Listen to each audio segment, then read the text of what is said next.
Hey, I'm Maren Morris. And I'm Karina Argow. And we're going to read you a story tonight. This is our book, Addie Ant Goes on an Adventure. We wrote this and it was illustrated by the wonderfully talented Magical Anne Dalton. We love her and the pictures are just so beautiful. We're really proud of this book, but we're going to read it to you tonight. Okay, here we go. Addie Ant, here we go. Do we talk about the beautiful Yeah. day starting at the beginning of the book? Yeah, we start in the morning, and you can see through all the bean sprouts that Addie is looking up at the sky here. From her little garden bed. Yeah. And there she is. There's Addie. There's her sweet binoculars. Our sweet girl. All right, here we go. Can you Addie see Ant. it okay? I can, thank you. Okay.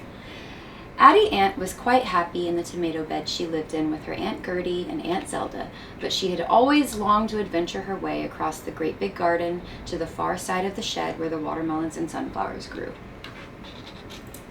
Addie had butterflies in her stomach because she had never left the tomato bed before, but after reading her sun-dried tomato sundial and consulting her acorn compass, she knew she had the entire day to explore the uncharted world beyond the shed. Addie tightened her backpack straps and began her descent down the creeping oregano vine in the garden gravel. Once her legs touched the ground, Addie marched on, as ants are known to do.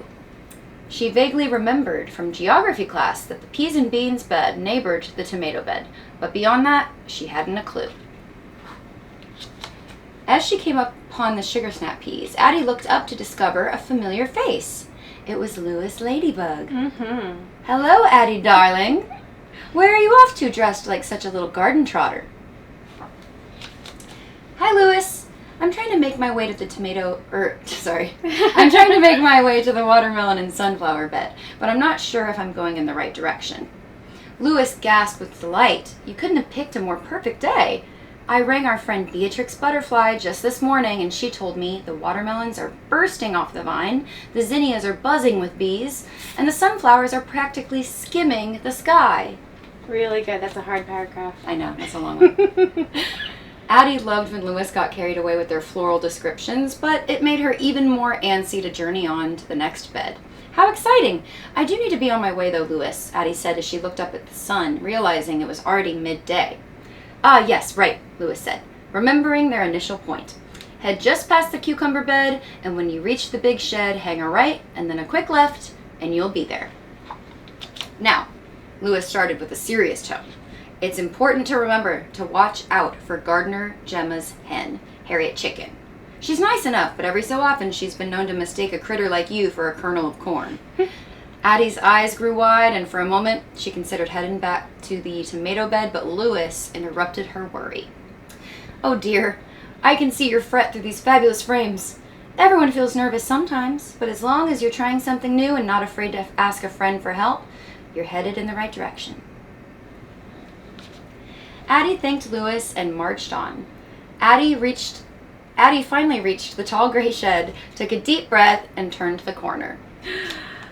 Ooh, here she is. Our star. For once, Louis had not exaggerated, not even a little bit. There were giant green-striped globes positively falling over the walls of the watermelon bed.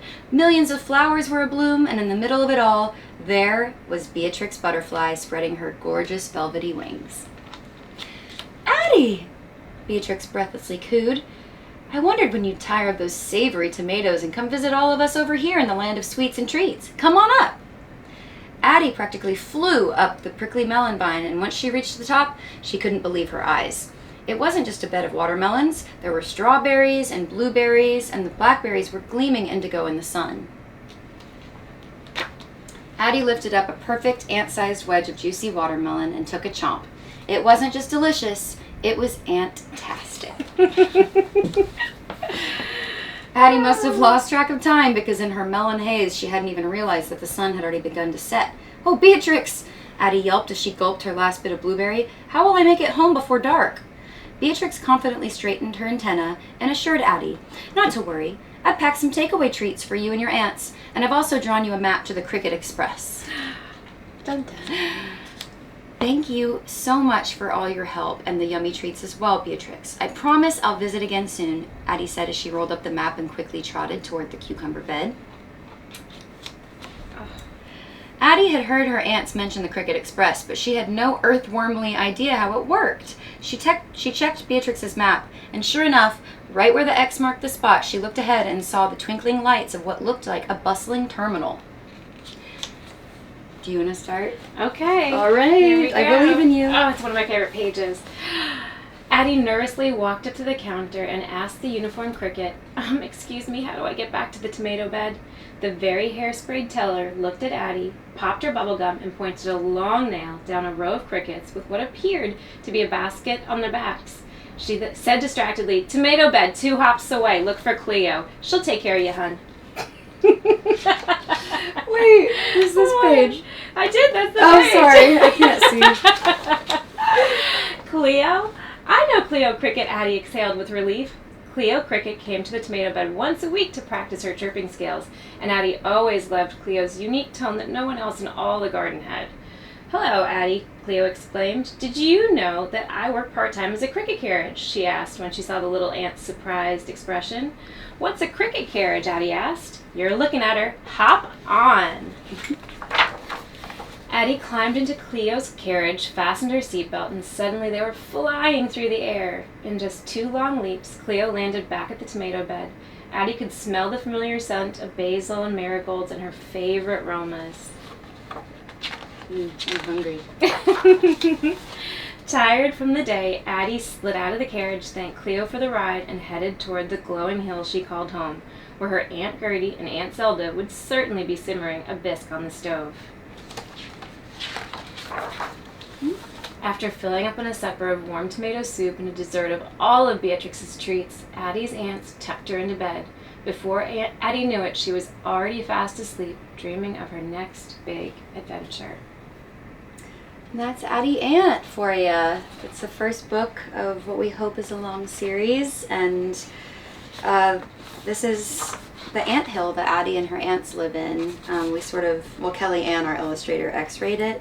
And so you can see Addie is asleep, and then she has one aunt in the kitchen, one in the living room. Reading Better Hills and Gardens. And then this last little bit, you can see our last spread is the moon. So it's nighttime, so we had a full day with Addie. Yep. Well, we hope you loved her, and we hope you're asleep. Thanks. Thanks.